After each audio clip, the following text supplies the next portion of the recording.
주제로 성령의 충만함을 받으라 라는 주제를 가지고 나눕니다. 오늘은 벌써 9번째 시간을 갔나요?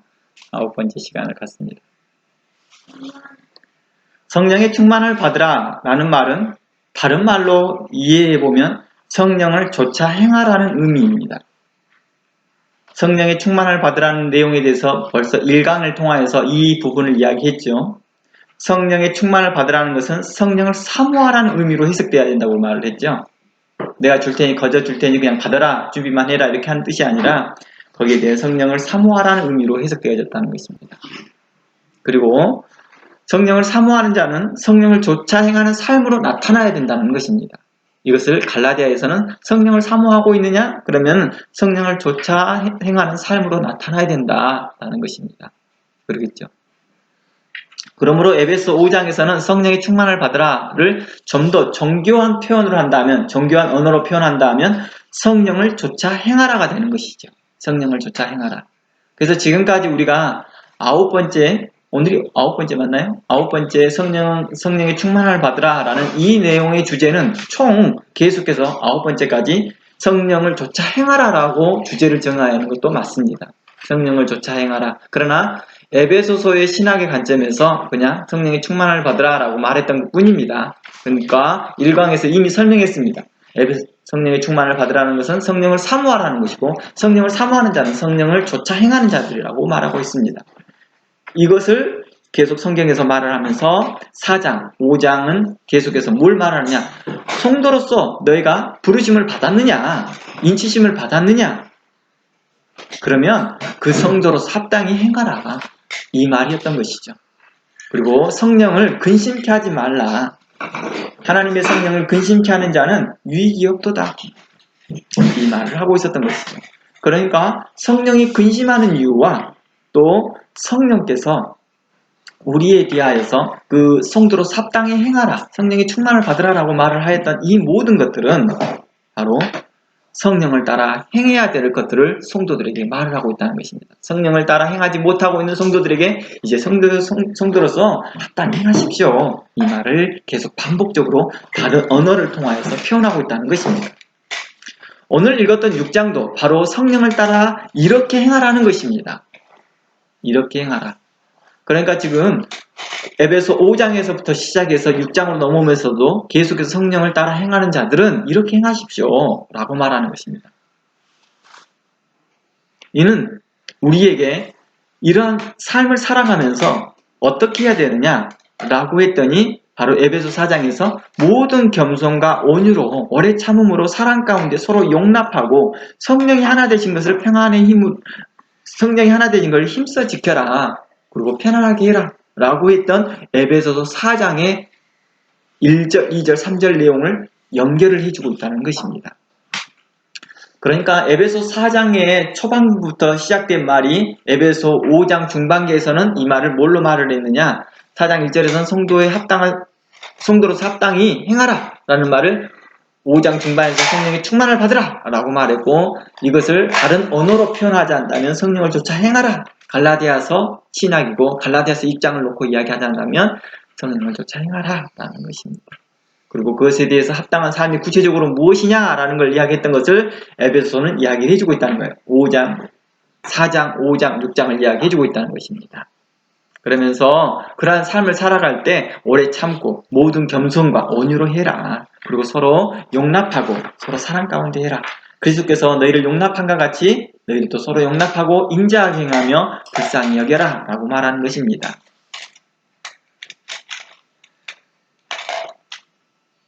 이는 성도로서 합당한 태도이며 또 마음가짐이라고 말할 수 있을 것이며 또 믿음의 태도라고 말할 수 있는 것입니다. 그러니까 믿음이 있느냐라고 하면 당연히 성령을 조차 행하는 그 삶이 나타나야 되는 것이죠. 모든 겸손과 온유와 오래 참음과 사랑 가운데 서로 용납하고 라는 말이 있습니다. 그러면 그 대상이 누구냐? 누구에 대해서 겸손하고 누구에 대해서 온유하고 오래 참으냐 했더니 관계를 이야기하고 있다는 거예요. 4장에서는 성도들 간에, 그리고 5장에 넘어왔더니 부부, 자녀, 상사와 이런 직장 안의 관계에서 이야기하고 있더라는 거예요. 이 모든 것들이 무엇을 말하느냐 했더니 그리스도의 몸을 세우고자 하는 것이요 그리스도를 아름답게 증거하고자 하는 것이요 그리스도의 덕을 선전하는 것이다 라고 말하는 것입니다. 특히 에베소서는 교회론의 관점에서 이야기했을 때 성도로서 바로 이러한 관계를 가지라고 말하는 것입니다. 그래서 목사와 성도들과의 관계도 어떤 관계처럼 묘사를 해왔느냐? 맞죠? 마치 남편과 아내의 관계처럼 이야기하고 자녀와 부모의 관계처럼 이야기하고 그리고 상전과 상전이라 했죠. 직장에서 상사와 직원 간의 관계처럼 이야기를 꺼냈다는 것입니다. 이러한 것들이 교회 안에서 훈련되어지고 잘 되어진 사람들이 밖에 나가서 그렇게 잘할 거라는 것입니다. 교회는 바로 세상에 나아가서 빛의 역할을 하는 훈련 장소이며 바로 그곳에서 교정되어지고 교육되어지고 바로 바르게 되어져서 다시 세상에 나아가서 의롭게 살아가는 것입니다. 그러니까 교회 안에서는 목사님 하면서 이렇게 하지만 실상 직장에서는 그러지 못한다고 했다면 뭔가 언밸런스하다라고 성경은 말하고 있다는 거예요. 반대로 직장에서는 겸손한 척 하지만 교회 안에서는 거만이 드러나고 교만이 드러나는 사람도 있더라는 것입니다. 그러니까 뭔가가 이게 공평하지 못하다는 거예요. 공평이란 말이 맞나요? 아무튼 이쪽하고 저쪽이 서로 언밸런스하다는 거예요. 언밸런스하다는 거예요. 나중에 알고 보니까 이분은 돈은 주는 사람이니까 직장생활에서는 돈은 주는 사람이니까 돈 주는 사람 앞에서는 뭐든지 굽신굽신해야 돼요. 불의한 일을 보고도 그냥 굽신굽신해요. 그래 목회자 앞에서는 뭐예요? 자신들이 교회 안에서 뭔가를 행한다는 관점에서 생각했는지 모르지만 아무튼 하나님에 대하여 대항하고 말씀에 대해서 듣지 않으려고 하고 거만하고 교만한 태도를 보이더라는 것입니다. 아마 그런 태도를 직장생활에서 과연 할 수 있을까? 못해요. 못하는데 교회에서는 하더라고요. 직장에서는 자기 자신이 잘릴 걸 두려워하기 때문에 자신의 징계위원회나 또 아니면 자기의 진급하는데 문제가 생길까봐 그렇게 하지도 못해요. 그런데 유독 교회 안에서는 또 자신의 의를 드러내려고 하고 자신의 거만함과 교만함을 드러내려고 하는 자들이 있더라는 것입니다. 성도들 앞에서 굳이 말하지 않아야 될 말들을 말을 하여서 불편하게 하고 세상적이고 정욕적인 이야기들을 꺼내고 있었고 이러한 것들을 성경에서는 옳지 못하다라고 말합니다. 그러니 너희는 성령을 조차 행하라. 성령의 충만함을 받으라 라고 말했다는 것입니다. 그러면서 성경에서는 이것을 갈라디아서 5장에서는 바로 성도의 합당한 마음가짐과 태도를 좀 더 다양하게 설명을 해요. 구체적으로. 그래서 갈라디아서 5장을 보면 좀 더 다양한 표정으로 성도의 합당한 태도를 이렇게 나열하고 있습니다. 16절 갈라디아서 5장 16절부터 보면 이렇게 설명되어 있습니다. 내가 글씨가 충분히 다 보여요? 글씨 크기가? 네. 갈라디아서 5장 16절 보면 내가 이르노니 너희는 성령을 조차 행하라. 그러면 육체 욕심을 이루지 않을 것이다 라고 말합니다.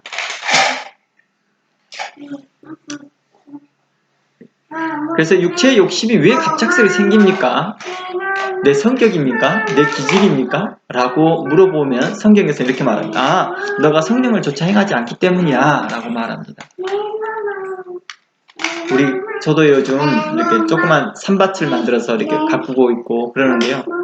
한 1, 2주만 가만히 놔둬보면 풀이 그냥 많이 자라 있어요. 근데 풀을 계속 뽑아주게 되면 그것은 풀밭이 되지 않고 그냥 야채가 있는 모습들이 보입니다. 성령을 조차 행하라 라고 말을 하고 있는 이 일들에 대해서 이야기를 해보면 우리가 농사일을 할 때요 계속 화분갈이를 계속 자주 해주기 시작하면 풀이 자라날 기회를 못 갖더라고요. 그러면서 육체의 소욕은 성령을 거스리고 성령의 소욕은 육체를 거스리나니 이 둘이 서로 대적함으로 너희의 원하는 것을 하지 못하게 하려 함이니라. 너희가 만일 성령이 인도하는 바가 되면 율법 아래 있지 아니하니라. 육체의 일은 현재 아니 곧 하면서 성경 이야기하면서 음행과 도련곡과 후색과 우상 숭배와 술수와 원수 맺는 것과 분쟁과 시기와 분냄과 당짓는 것과 불리함과 이단과 투기와 술 취함과 방탕함과 이 모든 것들이라 전에 너희에게 경계한 같이 경계하노니 이런 일을 하는 자들은 하나님 나라를 유업으로 받지 못한다라고 말합니다. 그러니까 육체를 따라 행하는 자, 즉 성령을 따라 행하지 않는 자들, 성령을 조차 행하지 않는 자들은 바로 하나님 나라를 유업으로 받지 못한다까지도 설명하고 있습니다. 그러니까 성령의 충만함이 무엇이냐를 그동안에 계속해서 이야기를 나누면서 그것이 단순한 은사만 내려지는 것, 방언하는 것, 그러면 있지 아니하고 병치료되는 것, 그것만 있지 아니하고 도리어 기사와 이적만 있지 아니하고 진정한 기적과 이사는요, 내 안에서 일어나는 일입니다. 전에 사랑하지 못했던 사람을 사랑하는 그런 기적이 일어나는 것이죠. 전에 참지 못했던 일에 대해서 참을 수 있는 기적이 일어나는 것입니다. 전에 용서하지 못했던 일에 대해서 용서하는 그 용기와 그런 기적들이 일어나는 것입니다. 바로 그런 기적과 이사가 내 안에 일어나고 있는데도 불구하고도 나는 계속해서 주변 것을 바라보고 있다는 사람에게 대하여 아직도 너희가 육신에 거하였도다. 아직도 그리스도 예수 안에서 어린아이로다 라고 말해주고 있다는 것입니다. 전에는 술 취해 있어서 술을 먹지 아니하면 삶이 진행되지 못했던 사람이 술을 끊게 되어집니다. 은혜를 받고 하나님께 대하여 헌신하기 시작합니다. 그들에게 있어서 그게 기적이겠죠. 그들이 끊을 수 없었던 끊게 하니까. 바로 우리 삶 가운데에서 우리의 인격이 변화가 일어나고 우리의 삶의 태도가 일어나고 관계의 변화가 일어나는 것들을 성령을 따라 행했을 때 나타나는 증상이다 라고 말합니다. 또 하나는 성령에 따라 행하는 사람들이 어떤 일이 나타나기 시작하느냐, 우리에게 있어서 교회 안에서 당짓는 것과 시기와 분냄과 불리함과 이단과 투기와 이러한 것들이 뭐해져요? 사라지기 시작하는 거죠. 교회 안에서 분쟁이 일어나고 다툼이 일어나고 당짓는 것이 일어나고 불리함이 일어나고 심지어 이단들이 득세하고 있는 이 시대를 향하여서 성경은 무엇이냐? 너희가 성령을 조차 행하지 않고 있다라고 말하는 것입니다. 오늘날 계속해서 자신들이 이단이라고 하는 간판을, 그러니까 자신들이 이단이라는 간판을 걸지는 않겠죠. 이제 정식적으로 큰 규모 있는 이단들 말고요. 규모 있는 이단들 말고 규모가 알려지지 아니한 그런 많은 이단들의 사상들이 성도들 가운데 있더라는 것입니다. 이유가 뭘까요? 그것들이 바로 성령을 쫓아 행하지 아니하고 자기의 욕심을 따라 행하는 자들입니다. 오늘 그러한 내용들을 좀 더 살펴보려고 해요. 이것이 무엇과 연결되느냐면 우상 숭배와 연결되어 있어요. 이단과 우상 숭배와 밀접한 어떤 관계가 있다는 것입니다. 그렇지 않을까요? 우상 숭배는 뭘 해요? 다른 신을 섬기는 거잖아요. 이단이라는 건 뭐예요? 다른 교리를 섬기는 거잖아요. 같은 개념이에요. 단지 부르기는, 우상은 어떤 길을 불러요? 그 신의 이름을 부른다 한다면, 교리는 신은 같은 이름을 부르나 내용이 다르다. 그러니까 결국은 같은 의미라는 거예요. 같은 의미. 우리가 왜 알라라고 부르지 않을까요? 하나님. 알라라고 해서 문제는 안 돼요. 근데 우리는 알라라고 부르지 않아요. 왜 그래요? 모슬렘에서 하나님을 알라라고 부를 때 그 하나님은 똑같이 아람어로 알라와 히브리어의 엘로힘과 그리고 헬라어의 테오스는 같은 하나님이에요. 같은 의미예요. 우리가 그냥 하나님, 영어에서 God 이렇게 부르는 건 똑같잖아요. 그쵸? 다른 거이지요. 근데 유독 우리는 알라라고 안 불러요. 아람어로 말하지 않으려고 해요. 왜 그래요? 그 알라라는 이름이 고유명사가 되어버렸기 때문에. 그들에게 있어 그 종교의 고유명사가 됐기 때문에. 그리고 그들이 다른 우리와 같은 성경을 본다고 하지만 우리는 그렇게 부르지 않아요. 다르게 생각합니다.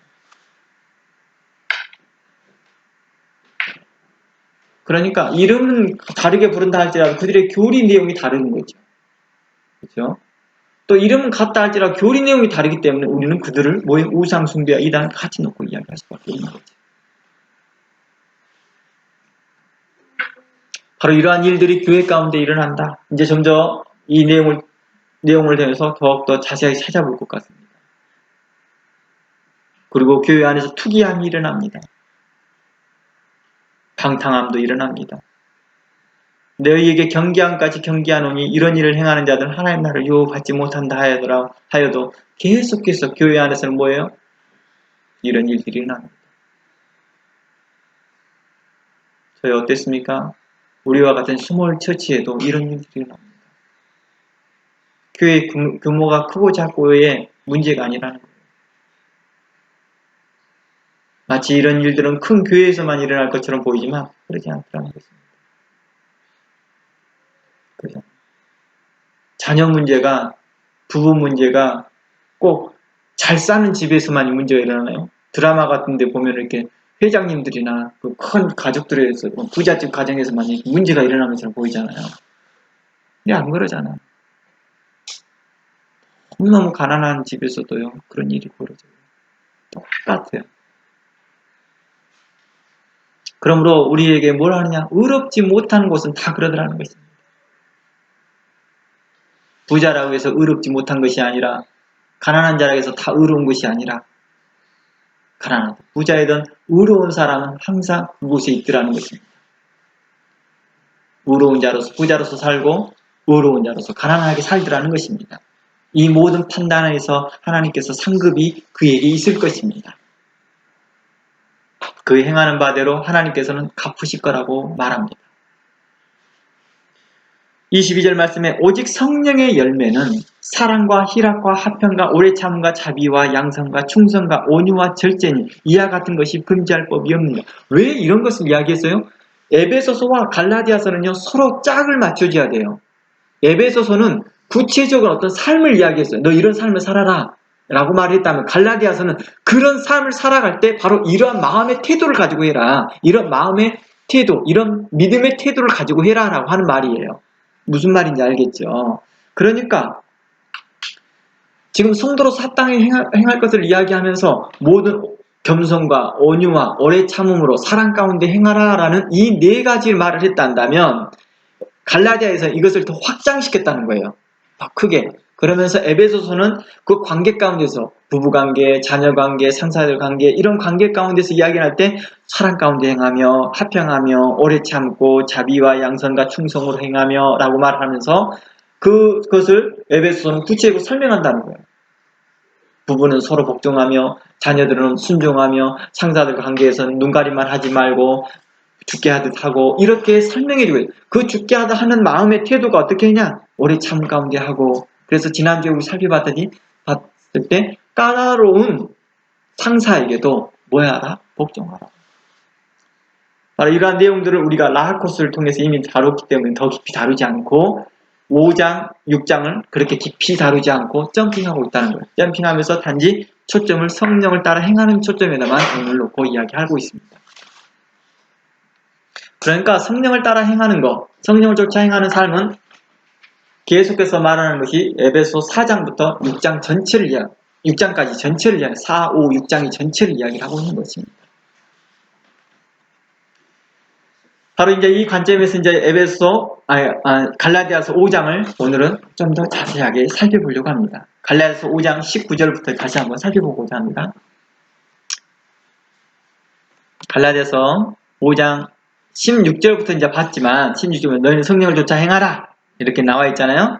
이 내용을 봤던 것을 그러면서 18절에서 너희가 성령 인도하심을 받으면 율법을 잊지 않지 않다 라면서 19절 말씀에 육체의 일은 현저하니 율법 아래에 있지 않다라고 하는 것은 율법 아래를 육체의 일로 연결시켜 놨던 것 같아요. 그렇죠? 그래서 현저하니 음행과 더러움과 호색과 율법 우상 숭배와, 그러니까 율법 아래에 있다는 것은 심판 아래에 있지 않다라는 뜻이에요. 이 문맥에서는 심판 아래에 있지 않다. 그 심판 아래에 있는 일들이 무엇이냐라고 말하는 것이 19절에 이렇게 말하는, 육체의 일은 이렇게 말해주는 거예요. 무슨 말인지 알겠죠? 여기서 사도 바울의 표현법이 그래요. 사도 바울 로마서나 다른 표현법에서 율법 아래에 있지 않다, 이 말은 심판 아래에 있지 않다라는 뜻으로 이야기하고 있는 거예요. 심판 아래에 있지 않다. 은혜 아래에 있다, 우리가 은혜 가운데 있다 이렇게 말하는 것과 율법 아래에 있다 이 말은 심판 아래에 있다 이 말이에요. 하나님의 진노와 하나님의 심판 아래 있다라는 뜻이 되는 거예요. 그 하나님의 심판 아래에 있는 자들은 현저하다라고 하는 말이 19절이에요. 육체의 일은 현저하다라는 것은 심판 아래의 것들은 현저하다라고 말하는 것입니다. 그것이 뭐예요? 음행과 더러운 것과 호색이라는 것입니다. 육체의 일은 현저하다. 심판 아래의 것은 하나님의 심판에 있는 것들은 현저하다. 현저라는 말이 무슨 뜻이냐면 눈에 감춰져 있지 않다. 눈에 보여져 있다라는 거. 현저라는 거. 드러내 보여졌다 이 말이에요. 이미 밝혀져 있다. 밝혀 보여져 있다라는 뜻입니다. 그러니까 육체의 일은 밝혀져 있다. 이미 밝혀져 있는 것이다라는 것입니다.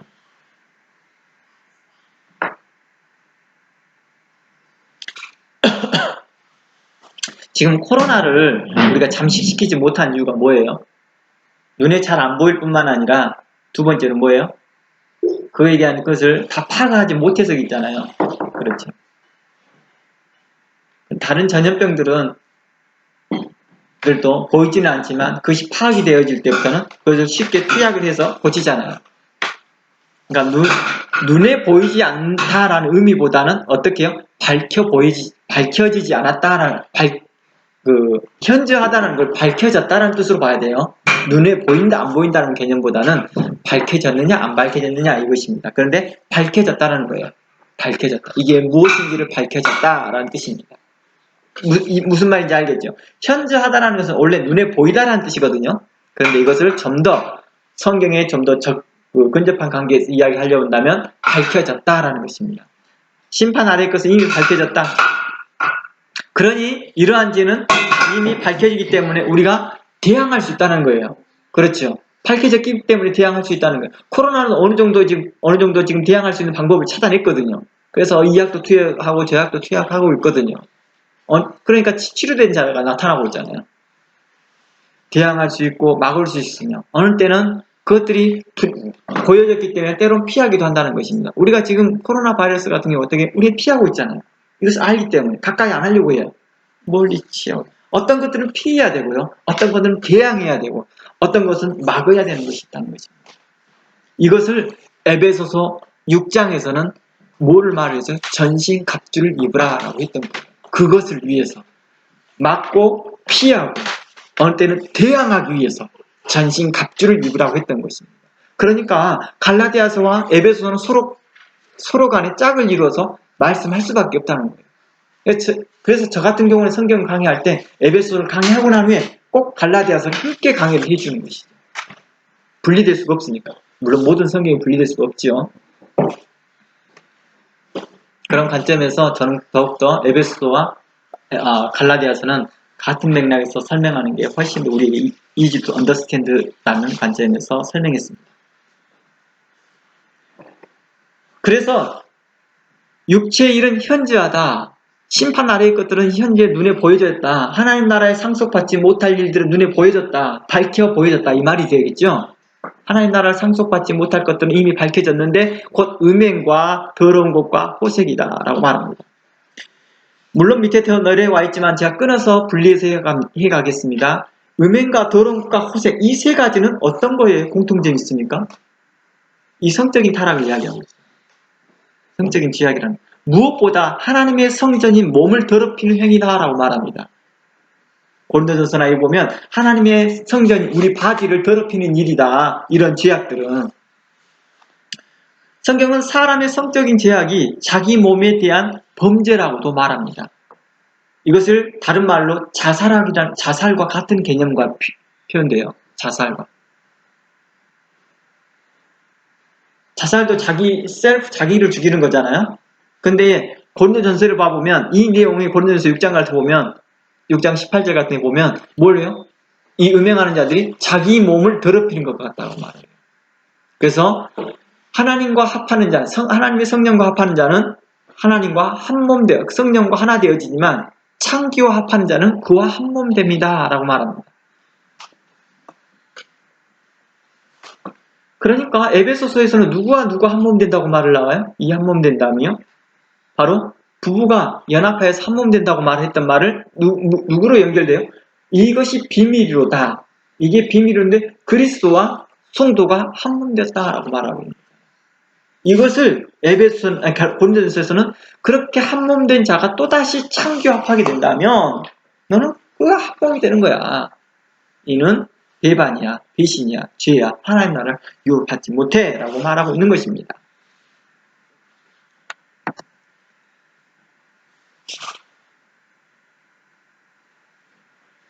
그래서 고린도전서 6장 15절에서 17절을 한번 읽어볼게요. 제가요. 너희 몸이 그리스도의 지체인 줄 알지 못하느냐. 이게 지금 현재 어느 본문하고 비슷해요? 에베소의 본문하고 똑같잖아요. 에베소에서도 우리가 교회를 통해서 우리가 그리스도 안에서 한 몸이다, 한 지체다라고 말을 하고 있잖아요. 바로 이것을 이야기하고 있잖아요. 너희 몸이 그리스도의 지체인 줄 알지 못하느냐. 내가 그리스도의 지체를 가지고 창기의 지체를 만들 수 없느냐? 결코 그럴 수 없다. 창기와 합하는 자는 저와 한 몸인 줄 알지 못하느냐. 자, 이곳에서 성경에서 저희의 몸을 교회를 큰 관점에서 이야기한다면 그 교회가 창기와 합하는 것은 뭘 나올까요? 이단 사상과 또 우상 숭배하는 것과 합쳐져 있는 것이겠죠. 그러면 그건 교회가 더 이상 교회 기능을 하지 못하는 거죠. 교회가 교회답지 못하는 것이죠. 참된 교회로서의 기능을 잃어버리는 거죠. 그래서 이러한 것들을 음행해 하는 것이다. 창기다. 이렇게 말하는 것이죠. 이런 개념을 이해하고 있으면 계시록의 말씀이 이해가 돼요. 계시록에서도 하나님께 심판을 하는데요. 17장, 18장에 보면 어떤 일이 있어요? 바벨론을 심판하는데 그 바벨론을 뭐라고 해요? 음녀라고 말해요.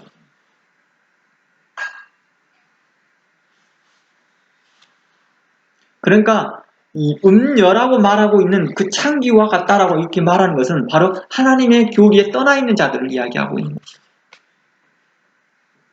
성령을 따라 행하지 않는 자들을 다 포함시켜서 말하는 것이죠. 이것들이 교회에서 그렇게 하고 있다면 개별적으로 각 가정에도 그런 일들이 일어나고 있는 것들을 말하고 있다는 것입니다. 오늘날 교회 안에서 다툼과 분쟁들이 많은 교회들이 많습니다. 이런 현상들이 주변에 자주 일어납니다. 이런 일들이요. 뭘 의미하고 있을까요? 각 가정 안에서도 일어나고 있다는 것을 가리키고 있는 것입니다. 그래서 어떤 쟤들은 대항해서 싸워서 이길 수 있는 힘들이 있습니다. 그러겠죠. 그러나 성적인 제약들은요.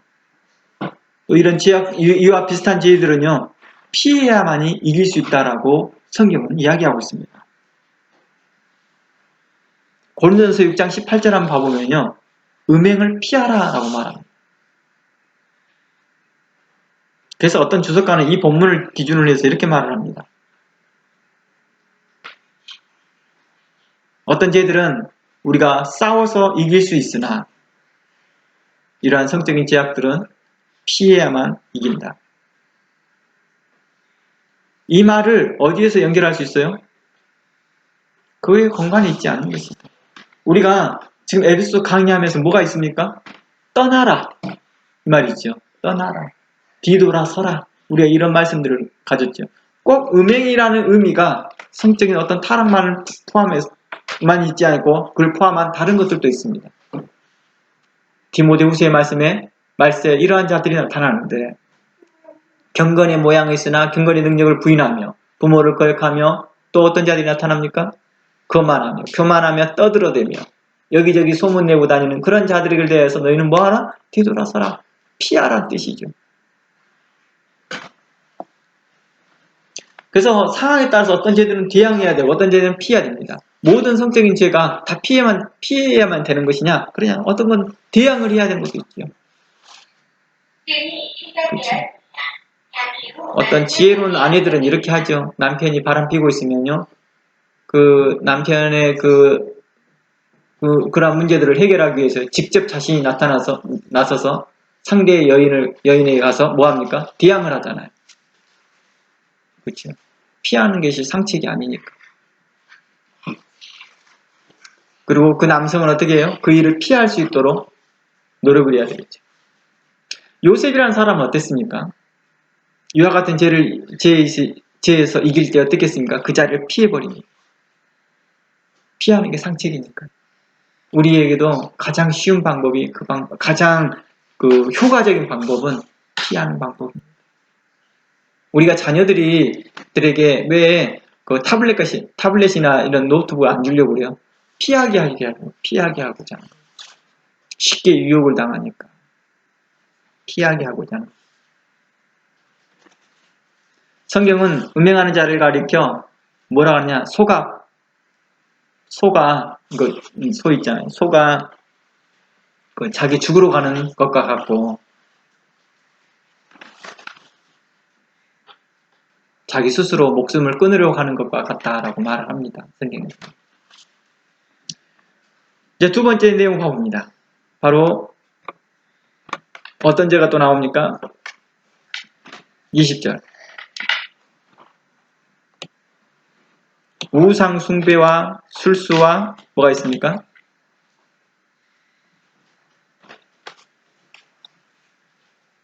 우상 숭배와 술수까지 얘기해요. 우상 숭배와 술수와 이렇게 나와 있는데 우상 숭배와 술수는 어떤 것이냐? 바로 이것들은 종교적인 제약인 것이죠. 우상 숭배라는 것은 하나님을 보이는 형태로 만들어서 섬기는 어떤 것이라 한다면 이런 것들을 우상 숭배다라고 말합니다. 그러니까 신을 보이는 형태로 만들려고 하는 것들부터 시작해서 하나님을 보이는 형태로 만드는 것 자체를 우상 숭배라고 말합니다. 그래서 하나님은 어떤 형상이라도 만들지 말라고 말합니다. 물론 어느 때는 하나님께서 만들라고 그래요. 어느 때는 만들라고도 해요. 출애굽 때요. 이스라엘 백성들에게요. 하나님께서 모세에게 이렇게 말합니다. 노뱀을 만들어라 이렇게 말합니다. 그 노뱀을 바라보는 자마다 구원을 얻을 거라고 말합니다. 불뱀에게 물립니다.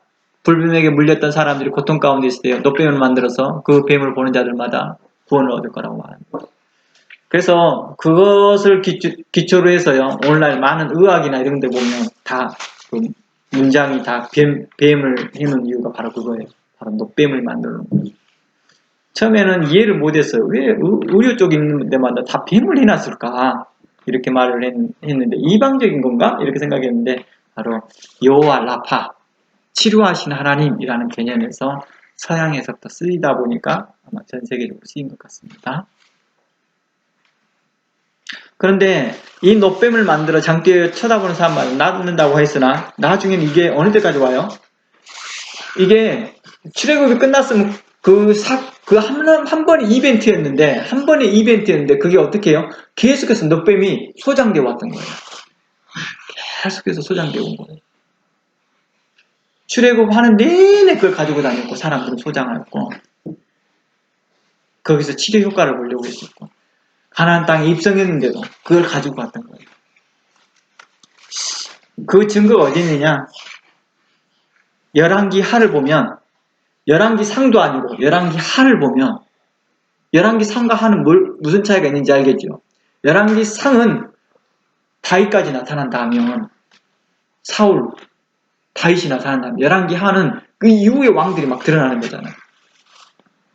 바로 히스기야 왕 때에 이 노뱀을 부숴버립니다. 그래서 열왕기하 18장 4절 보면 여러 산당을 제하며 주상을 깨뜨리며 아세라 목상을 지어 모세가 만들었던 노뱀을 이스라엘 자손이 이때까지 향하여 분향함으로 그것을 부수고 느우스다시라 불렀다고 합니다. 놀랍잖아요. 모세가 만들었던 가나안 때 만들었던 출애굽 때 광야에서 만들었던 것을 이때까지 가지고 있다는 게 놀랍지 않습니까? 그걸 부쉈다고 말합니다. 이 히스기야 왕이 이걸 부술 때가 몇 살인지 아세요? 25살입니다. 오늘날 우리의 모습들을 한번 지켜보시기 바랍니다. 저도 생각해보니까 제 나이가 만으로 24살 어라운드 할 때부터 이렇게 성경을 강의하기 시작했거든요. 그때는 이렇게 차분한 목소리로 강의하지 않았겠죠. 불꽃처럼 말을 하였고 불꽃처럼 살았던 그런 시기가 있었던 것 같아요. 그때 이런 힘들이 있는 것 같더라고요. 나이가 어리다고 되어지는 것이 아니라 나이가 어리다고 못하는 게 아니라 히스기야 왕은 25살 때 단 한 번도 열 왕들이 해본 적이 없는 계획을 일으키기 시작합니다. 다윗도 행하지 않았고 솔로몬도 행하지 않았던 것. 히스기야는 행합니다. 바로 모세가 만들어놨던 그 노뱀을 깨뜨리기 시작합니다. 한번 읽어볼래요? 히스기야, 5절을 보아볼래요? 5절에 뭐라고 나왔는지요? 히스기야에 대해서 말합니다. 히스기야가 이스라엘 하나님 여호와를 의지하였는데 그의 전후 유다 여러 왕 중에 그러한 자가 없었다라고 말합니다. 곧 저가 여호와께 연합하여 하나님과 연합했다는 거예요.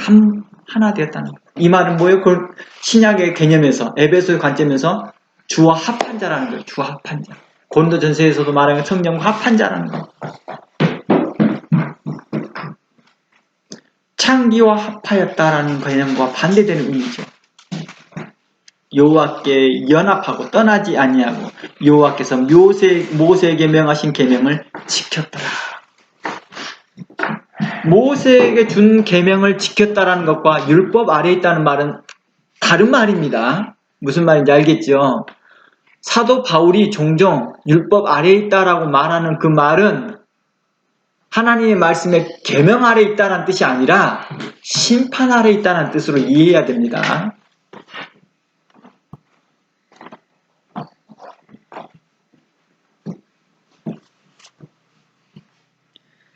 이 히스기야 때까지 많은 왕들이 계속해서 왕들은요 다른 우상을 섬기고요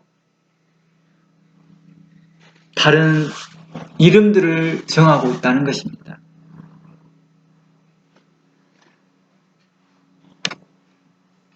또 하나가 뭐가 있습니까? 술수가 있습니다. 술수. 우상 숭배와 술수. 우상 숭배는 어떤 공식적인 예배의 형태라 한다면 그렇죠? 예배의 형태라면 어떤 제사적인 방법이란 어떤 모임의 형태라 한다면 술수는 바로 어떤 예언적인 방법이라는 것입니다. 예언적. 어떤 보면 이적과 같은 것이고요. 요행수를 바라는 것입니다. 점치는 거라고 생각하면 됩니다. 술수가요. 점치는 거. 기독 신자들 중에서요. 무의식적으로요. 그리스도의 미명 아래서 뭘 행하고 있습니까? 이 술수를 행하는 죄를 범하고 있다는 것입니다. 예를 들어서 이런 것입니다. 성도가 하나님의 영광을 위하지 않고요. 자신을 위해 일명 높은 단계 영적 체험을 추구하는 그런 것들입니다. 소나무 하나 뿌리 뽑아서 성령 청문한다고 해서 하는 사람들 보면요. 이 눈빛이 달라져요. 사람들이. 성령의 충만함은 성령을 따라 행하는 사람 어떤 사람을 나타난다고요? 에베소서와 갈라디아서 초점 보니까 모든 겸손과 온유와 절제와 인내와 이런 모습이 안 나타나요. 그리고 어떤 게 능력만 나타나고 사람 완전히 치료가 되고 막 그런 것에만 집중하더라고요. 교회에서 그걸로 인해서 분쟁이 나고 다툼이 나게 합니다. 신자가 하나님의 영광을 위하지 않고 성령 체험이 결과가 하나님의 영광이 아니라 자신에게 있어서 일명 높은 단계 영적 체험을 추구하기 위해서 분수에 넘치는 어떤 사색이나 기도나 그런 일들을 행하는 사람들이 있다는 거예요. 내가 여기에서도 몇몇 그 사람들을 보면은요, 한국에서도 그런 사람들을 봤는데요. 묵상 기도를 아주 깊이 하잖아요. 그러면 어느 영의 단계까지 올라가요. 귀신의 세계를 만나는 거죠. 제가 그런 사람들을 몇 사람 상담을 했거든요. 성경을 가르치면서. 제가 성경을 가르치니까 그분들이 그래요. 아니, 자신은 그렇게 많은 기도를 하고 그렇게 수련을 해서 이 높은 영적인 경지에 올랐는데 어떻게 해서 그 경지를 말할 수 있느냐고 나한테 그래요. 그래서 내가 그랬죠. 그건 아주 낮은 단계입니다. 제가 성경에서 이야기하고 있는 이것은 제가 이렇게 말하는 것은 많은 복음주의자들이 신학자들이 다 알고 있는 것이고 목회자들이 다 아는 것입니다. 당신은 어리석게 행하여서 마치 귀신과 접촉하는 자와 같습니다. 반 미쳐 살거든요. 그러면서 주 하나님 찾으면서 기도하고 모든 것이 기도의 힘으로 기도 응답받았다. 기도 저렇게 해서 응답받았다.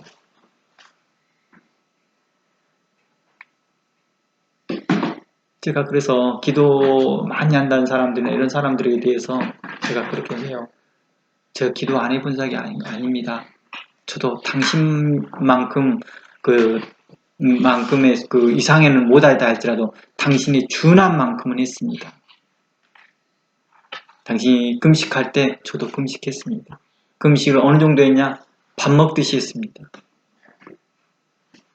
어느 때는 금식을 하면서 10kg가 오고 하고 하는 일들을 자주 반복했었고, 한 달에 2~3번 정도는 금식을 했었고, 뭐 보통 금식할 때 2~3일 보통 하고, 작정해서 금식하면 그 이상도 하고, 초저녁부터 기도해서 그 다음날 새벽 예배 종칠 때까지 기도하고, 무릎이 안 펴져서 엎드려서 기도할 때가 많았습니다. 그런 제가 당신에게 말합니다. 이게 하나님 말씀을 배우십시오. 저도 그러한 삶을 살았었고 그것이 전부가 아니라는 것을 알게 되었습니다. 하나님께 정말 바라는 것은 하나님께서 겸손히 하나님 말씀을 배우며 그분과 동행하는 것입니다. 남들이 봤다는 거 저도 봅니다. 그러니 어리석게 행동하지 않았으면 좋겠습니다. 그분은 자신이 가지고 있는 영적 체험을 아주 신기한 것처럼 막 나한테 이야기해요. 마치 자신의 그 남자들이 군대 갔다 오면 군대 갔다 온 이야기 하듯이 그분도 자신을 그때마다 제가 그 문제점을 하나하나 해석해주고 설명해주고 무엇이 문제인지를 지적해주기 시작하면서 그분이 복종하기 시작해서 나중에 말씀을 배우기 시작하고 한 3년이 지나고 나니까 정상적인 궤도에 다시 돌아오고 그런 일이 있었고 이게 이런 일들은 한국에 있었던 일이에요. 제가 한국에서 24, 5 성경을 가르칠 때였습니다. 결혼하기 전이니까요. 이러한 술수를 범하는 자들은 이러한 일들이 교회 안에 종종 있어요. 종종 있더라고요. 성경은 에베소서는 우리에게 말합니다. 하나님께서 우리에게 허락하신 일상생활과 관계에서 크게 동떨어진 걸 말하지 않고 있다는 거예요. 하나님께서 우리에게 일상생활을 우리에게 허락하신 건 은혜인 거예요. 일반 은총이 모든 사람에게 허락하신 거잖아요. 그것들을 하나님께서 허락하신 것을 우리가 뭐예요? 감사함으로 받는 거예요. 근데 더 높은 차원의 삶을 살아가려고 한다면 다 산에 살아야 돼요. 중하고 무슨 차이가? 이 가난한? 무슨 차이가 있을까요? 아무런 차이가 없어요. 그렇죠? 그런데 성경은 놀랍도록 일반 관계 가운데, 일상생활 가운데서 성도로 합당한 태도와 책임을 다하라고 했다는 것입니다. 어떤 사역자들은 뭐예요? 얘들은 내팽개쳐놓고 혼자 기도원에 가서 기도하고 있으면서 아이들이 어떻게 되든지 하나님이 책임져 준다는 거예요. 전에도 말씀드렸지만 그 한 목사님이 그러더라는 거예요. 기도원에만 천밖에 사는 거예요. 나중에 초등학생 때는 그 얘가 엄마 따라서 가면서 엄마 기도할 때 함께 기도하고 찬양할 때 함께 찬양하니까 아유 우리 자식 정말 믿음 있어요. 사람들한테 소문내고 사람들을 잘하면 됐습니다. 그러나 그 애가 15살이 되어졌을 무렵에 그냥 더 이상 학교도 가지도 않습니다. 교회요? 말도 못 꺼내게 합니다. 하나님이요? 입에 담지도 못하게 합니다. 그가 왜 그렇게 바뀌었을까요?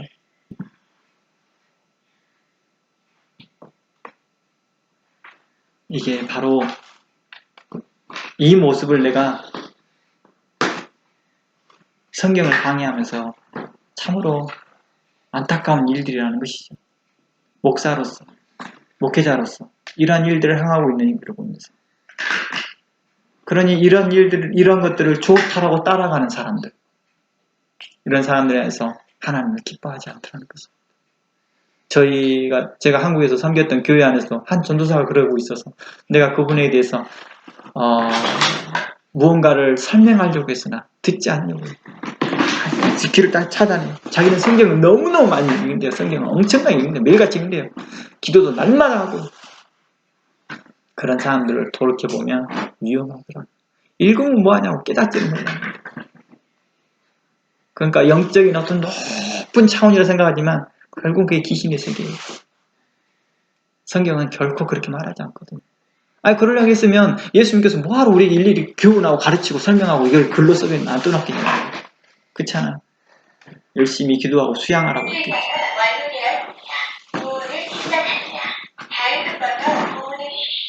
그러니 우리가 하나님 말씀에 순종하는 것, 하나님 말씀에 듣는 것, 이것이 굉장히 중요하다는 것입니다. 우리 일상생활을 살아가면서, 우리의 일상생활을 살아가면서 이 합당한 삶의 태도, 이게 중요하다는 것입니다. 이것이 바로 신앙생활이라는 거예요. 기이한 것을 탐하거나 추구하는 것은 우상 숭배하는 길이요, 술수를 바라는 것과 똑같다는 것입니다.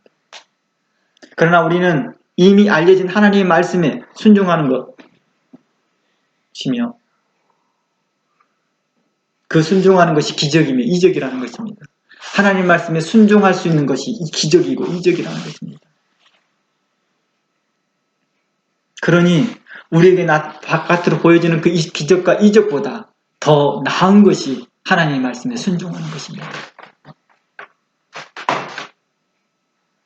요나가 물고기 뱃속에서 4일간 있었을 때 살아나는 것도 놀라운 기적이지만, 더 놀라운 기적은 요나가 하나님의 말씀에 순종했다는 것이 더 큰 이적이고, 또 요나의 말을 듣고 니느웨가 회개했다는 것은 이보다 더 큰 기적이라는 것입니다. 하나님의 말씀을 듣고 누가 순종하며 누가 살아날 자가 있었겠습니까? 마음이 겸손해야 되며, 마음을 온유해야 되며, 자기 자신을 베옷을 입고, 자기 자신 안에 베옷을 입고 겸손히 하나님 앞에 낮췄을 때, 그게 그들에게 있어서 은혜가 되어지는 것이고 구원이 일어나는 역사가 일어납니다. 우리는 모든 복음적인 교회들은 하나님께서 행하신 그 이적들을 믿습니다. 특별히 성경에 기록된 표준에 의거하여서 모든 기적과 이적들을 믿습니다. 하나님의 말씀의 사역에 따라 그러한 이적들이 나타나는 것들이 우리는 믿는다는 것입니다. 그러나 그 어떤 것보다도, 하나님의 말씀에 순종하는 것보다도 어떤 것이 앞서지 못한다는 것입니다. 오늘날 주님의 뜻대로 우리가 살아가는 것, 굉장히 중요하다는 것입니다. 모든 온유와 겸손과 인내하고 오래 참음으로 서로 살아가는 것, 특별한 걸 추구하려고 하지 말고, 특별한 것은 우리가 겸손해지는 것입니다. 특별한 것은 우리가 온유해지는 것입니다. 특별해지는 것은 우리가 서로 사랑하는 것이고, 서로 인자하게 행하며 불쌍히 여기며, 그리스도 안에서 우리가 그리스도의 의로움을, 선함을 우리 행위 가운데서, 우리의 삶 가운데서 이방에 나타나 보이는 것이고, 빛의 역할과 소금의 역할을 하는 것입니다. 직장 생활하면서도, 가정 생활하면서도, 또 교회 생활하면서도 그런 의로운 빛이 여러분 삶 가운데 나타나기를 주의 이름으로 축원합니다. 다음 주 계속 연결해서 찾아보겠습니다. 기도하겠습니다. 하나님 감사합니다. 오늘도 우리 예배 가운데 함께하여 주시옵시고, 말씀 가운데 함께하여 주심을 감사합니다. 주의 선하심을 따라 우리를 가르치시고 인도하심을 감사합니다. 오늘도 우리에게 하나님의 거룩한 성품을 허락하여 주시옵시고, 말씀을 듣는 귀를 허락하시고 마음을 허락하심을 감사합니다.